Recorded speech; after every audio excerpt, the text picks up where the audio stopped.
Para perempuan ini bukanlah hendak pergi ke pasar atau ke mall. Mereka adalah bagian dari jutaan perempuan Indonesia yang terpaksa bekerja. Banyak di antaranya adalah kaum ibu yang kembali bertemu dengan anak-anaknya 12 jam kemudian, bahkan lebih. Seperti 67.000 buruh perempuan di kawasan Briket Nasional BKN Cakung, Jakarta Timur ini, yang menghabiskan 12 jam sehari di dalam pabrik. Nani Wijayanti adalah satu di antaranya. Pukul 7.40 pagi, ia dan suaminya meninggalkan pabrik yang menjadi tempat bergantung keluarganya selama 13 tahun. Ia bersyukur anak-anaknya sehat karena ASI yang diberikannya selama 1,5 tahun. Tidak seperti nasib buruk teman-temannya yang kering air susunya ketika baru masuk kerja 2 hingga 3 hari karena tekanan pekerjaan. Dan anak-anak mereka terancam mengidap hidrosepalus. Saya bersyukur alhamdulillah punya anak-anak yang sehat. Terus ada orang tua. Allah itu sayang banget sama saya. Bagi seorang ibu, berat baginya meninggalkan anak di malam hari kepada ibunya yang sudah sepuh, sekalipun ibunya ikhlas menjaga cucu-cucunya. Kalau masuk malam itu ya sedihnya itu harusnya bikinin susu anaknya, malah di luar anaknya dititipin orang tua. Orang tua harusnya udah istirahat, kita masih ngebebanin orang tua.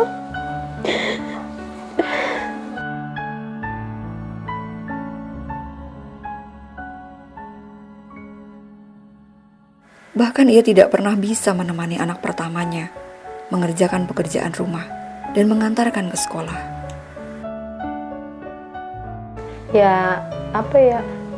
Ngerasa bersalah lah harusnya. Sebagai seorang ibu kan nyiapin baju, nyiapin sarapan.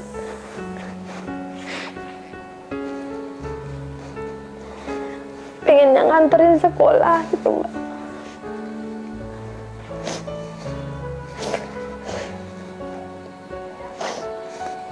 Tapi nggak bisa, harus di pabrik.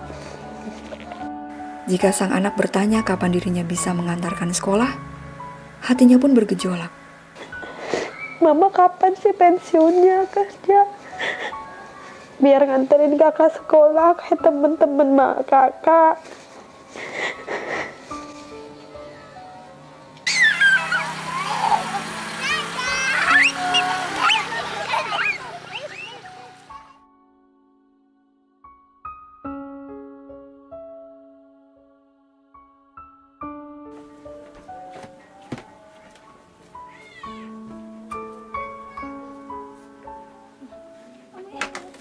Rini tak seberuntung Alis dan Rafa anak Nani.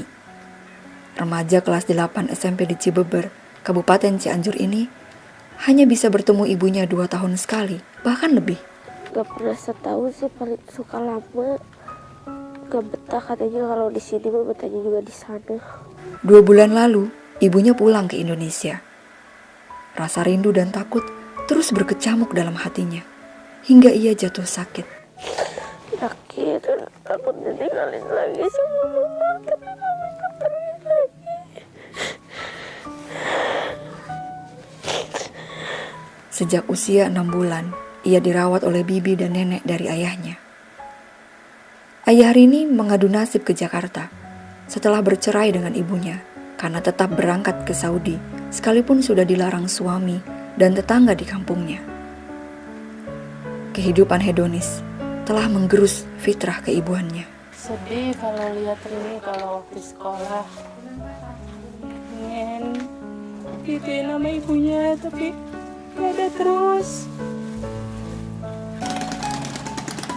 Kakak dan 2 orang adik Rini sudah barang tentu merasakan hal yang sama, hanya saja tidak diutarakan seperti anak-anak TKW lainnya yang memendam rasa rindu bercampur takut, dan akhirnya mencari perhatian dengan caranya sendiri. Sebetulnya keinginan mereka mungkin tidak terlalu banyak, hanya sekedar ingin diperhatikan, tapi kadang-kadang dalamnya gitu ya, melakukan tindakan-tindakan yang agak lain dengan teman-temannya. Calon generasi masa depan ini bukan hanya bermental sensitif, mereka juga menanggung beban berat, sampai mereka melakukan tawuran, terjerat pergaulan bebas, bahkan narkoba. Nah, kami juga selama ini banyak masalah bagi anak yang orang tuanya nggak ada. Apalagi kalau dia hanya tinggal dengan neneknya, itu udah berapa kali dipanggil, karena orang tua nggak ada, orang tua nggak datang. Neneknya juga kadang-kadang seolah lepas tangan lah dengan cucu gitu. Sehingga anak itu selalu masalah lagi. Ya. Belum lama ini yang ikut tawuran juga orang tuanya nggak ada. Di rumahnya disebutnya broken home lah, ya seperti itu. Bahkan lebih menyedihkan lagi, mereka tidak berani bermimpi. Pengen coba jadi dokter, tapi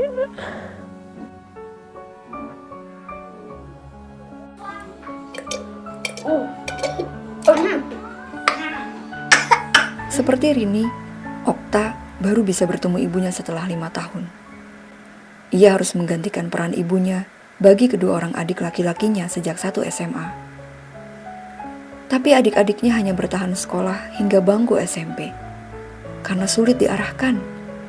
Bahkan mereka pernah merasa dibuang ketika dimasukkan ke pesantren oleh ayahnya yang juga bekerja sebagai TKI di Jepang. Ibu Okta adalah TKW ilegal di Malaysia. Katanya mama dikejar-kejar sama polisi gitu kan. Mama pengen pulang gitu kan. Mama takut ditangkap.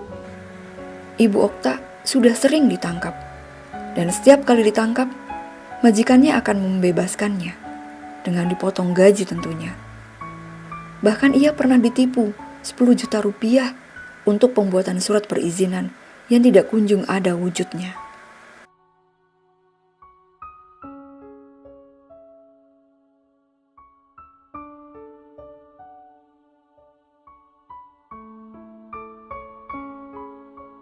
Seringkali jeratan hutang dan kesulitan ekonomi menjadi alasan utama mereka menjadi TKW seperti Yanti selama 14 tahun di Malaysia.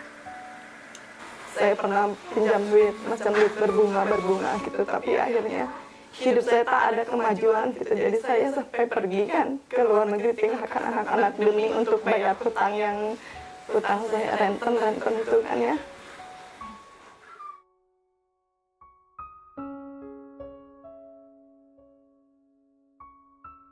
Ya harapan saya sih, pengennya mama bisa pulang seperti keluarga normal yang lain lah, kumpul gitu kan. Walaupun mungkin dari sisi terlambat, udah terlambat ya membentuk karakter adik-adik saya gitu kan. Dan saya minta sih ada peran dari pemerintah juga. Harusnya kan pemerintah bisa berbuat lebih banyak lah gitu buat masyarakatnya gitu kan. Ya dari sisi ekonominya diperbaiki, dari sisi keyakinan masyarakatnya juga diperbaiki. Terus juga kan yang saya tahu yang bikin mereka berangkat itu kan karena suami-suaminya yang sulit kerja kan gitu. Yang saya tahu sekarang kan pemerintah itu malah lebih membuka lapangan pekerjaan buat para perempuan gitu kan. Inilah wajah asli pemerintah yang menerapkan sistem demokrasi sekuler, abai terhadap rakyatnya. Permasalahan yang dialami Nani, Rini, Okta, dan Yanti banyak sekali kita temui di negeri kaya ini. Wabah barang impor ditambah dengan dominasi asing pada hajat hidup orang banyak di Indonesia telah membuat jutaan perempuan dan anak di Indonesia menjadi korban utama. Naiknya harga, kelangkaan lapangan kerja bagi suami mereka, dan tingginya biaya pendidikan dan kesehatan bagi anak-anak mereka telah menciptakan kesulitan ekonomi dan kemiskinan yang meluas di antara jutaan ibu di Indonesia. Lebih dari 7 juta perempuan Indonesia terpaksa menjadi kepala keluarga dan tereksploitasi di dalam negerinya maupun di negeri orang. Begitu pula dengan jutaan anak-anak terlantar yang kehilangan ibu mereka di rumah. Tak ayal, menyisakan generasi yang lemah, bahkan rusak. Pertumbuhan ekonomi tingkat dunia seperti APEC dan WTO, faktanya tidak sama sekali bertujuan untuk menumbuhkan ekonomi semua negara anggota. Tetapi sejatinya negara kuat memangsa negara kecil, dan kesejahteraan pun hanya menjadi slogan belaka. Inilah sistem ekonomi kapitalis yang telah mencabut fitrah ibu, juga menggerogoti fitrah sebenar pemerintah.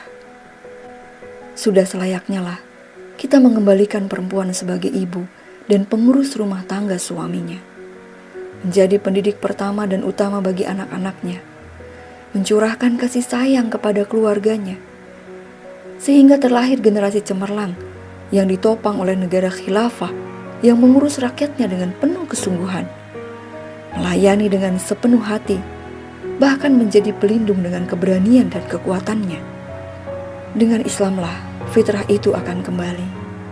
Sebagaimana Allah Subhanahu wa taala berfirman dalam surat Ar-Rum ayat 30. Maka hadapkanlah wajahmu dengan lurus kepada agama Allah. Tetaplah atas fitrah Allah yang telah menciptakan manusia menurut fitrah itu. Tidak ada perubahan pada fitrah Allah. Itulah agama yang lurus. Tetapi kebanyakan manusia tidak mengetahui.